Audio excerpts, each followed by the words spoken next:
And so how do you encourage somebody to do that? Like, what would you recommend? Do you have, resources on your site that talk about that? Or do you have places that you would recommend somebody go to? Because I don't know the first thing about starting an herb garden. So what would you Yeah. recommend? Um, you can do that in a pot. You want to make sure that you get a healthy soil. And part of how you get a healthy soil is you want to get something OMRI certified. Okay. It's basically organic certification. That's OMRI. And if you're doing it in a pot or in a raised bed garden, spend the money on OMRI certified soil and plant away. You can get plant starts. So you can I was at a store yesterday and I was going to buy a basil, and they had these sad looking basils for $3.99, $4. Yeah. And in 6 weeks, I can grow the same thing from seed. So you can buy a packet of basil seeds and, sprinkle them in a 3, 4, 5 gallon pot with good soil in it, and make sure you water it every day. And you're off to the races. It's really that simple. Yeah. And I love what you talk about, just taking little steps, because I've had, plants in my windowsill that have died because I forget Hmm. to, and so but I'm a big believer in, or a big fan of keeping promises to yourself. One of the things that I teach in my program with people is just taking little steps and keep the promise Yep. to yourself, follow through on Yep. it, and then you gain more Yep. confidence, and you develop habits, and so the idea of like starting with a small little herb garden, and the thing that Hmm. I love about it is not just to look at, you get to eat it. So you've got an Exactly. additional goal there. It's something you can make it pretty. You can have a Yeah. nice little pot, and you can buy something inexpensive at the dollar store that looks pretty and put Yep. it in your windowsill. So you've got something pretty to look at, but you also know I get to eat that as it grows. And Yeah. so there's more purpose in the plant. And so I feel like it gives it an additional incentive to take care of it so that it actually Right. grows. Yeah. And Exactly. I want to talk a little bit. I'd love for you to share. I found it really interesting in your book, in your ebook, when you talked about how people would come tour your urban garden. And there was a woman that came and said, "Where's the garden? Or where's the?" I can't remember what she called it, but she was like thinking she had an idea in her mind of what it was supposed to look like, and she didn't Yep. realize that she was actually looking at it.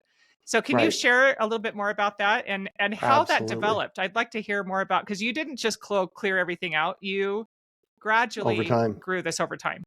Yeah. Over time. So in permaculture, I like to call permaculture the art and science of working with nature.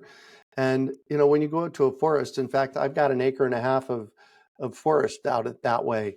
And guess what? There's just things to eat there. They just grow. There's mushrooms. Uh, I haven't discovered everything that's to eat out there. There's berries. There's all kinds of things that just magically grow. Like, my friend that went to the South Pacific, where's the grocery store? Well, it's out there growing. So it's a change in how we think.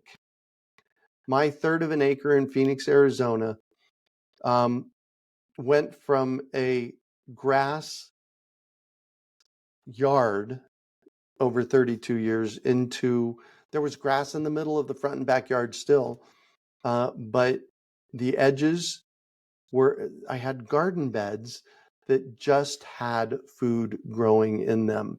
And people could drive by or walk by the property and not even know what they were seeing unless they knew what to look for.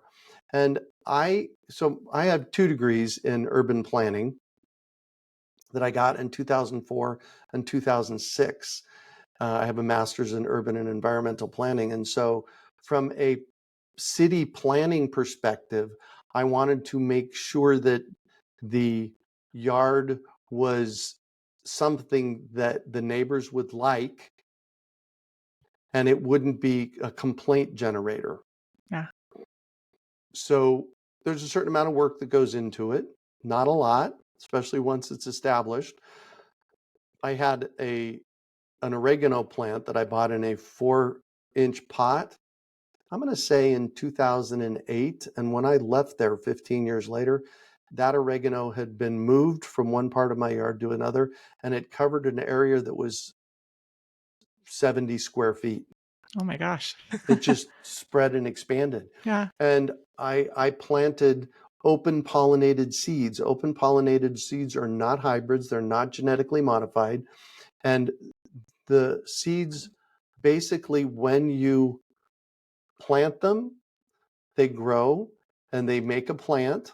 So let's talk Armenian cucumbers or lettuce. Lettuce is actually an easier one. So I would plant lettuce and open pollinated lettuce and eat lettuce all, for the months that I was eating lettuce in my yard. And then it would go to seed. They call that bolting. And the seeds would just fly. The seeds are kind of light and they have a little parachute thing on them, so they'd fly and land someplace else and grow another lettuce plant, just like happens in nature. So what I was doing in that old growth food forest was I was just letting nature be. I kind of directed it a little bit, and I planted a shade tree here and fruit trees there and like that. By the way, my favorite thing to plant in your landscape is fruit trees, because you plant them once and you get food for decades. And that was, I just, since you mentioned it, I think it's so fascinating that in that tiny little space, how Mhm. many fruit trees did you have? It was like, I had 80 yeah, fruit it trees, was like a and crazy number of fruit trees, but you did it yeah, in a way that kept them small. So can you talk a little bit about that? Because that was fascinating to me. yeah, it's called backyard orchard culture. And the basic premise is in cities, we don't have the equipment to manage a 30-foot tall peach tree. Yeah. And a 30-foot tall peach tree takes up 300 square feet. And in 300 square feet, I can plant 20 fruit trees that are different varieties for something called successive ripening. So I had 5 different peaches that ripened over the course of 2 months, so the desert gold peach, it's the most amazing peach in the desert, and it makes lots of peaches, but you get about 10, 12 days of peaches. Oh, okay. So with successive ripening, I put a desert gold, a tropic snow, and a mid pride. And so for 2 weeks, I get desert gold. And then the following 2 weeks, I get tropic snow. And then the following 2 weeks, I get mid pride. So all of a sudden, I've spread my harvest out on trees that we keep no taller than 8 feet. Hmm.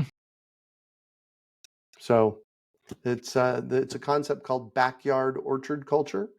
And if you type in backyard orchard culture and in a search engine, you'll come up with all kinds of data on that. That's incredible. So Yeah.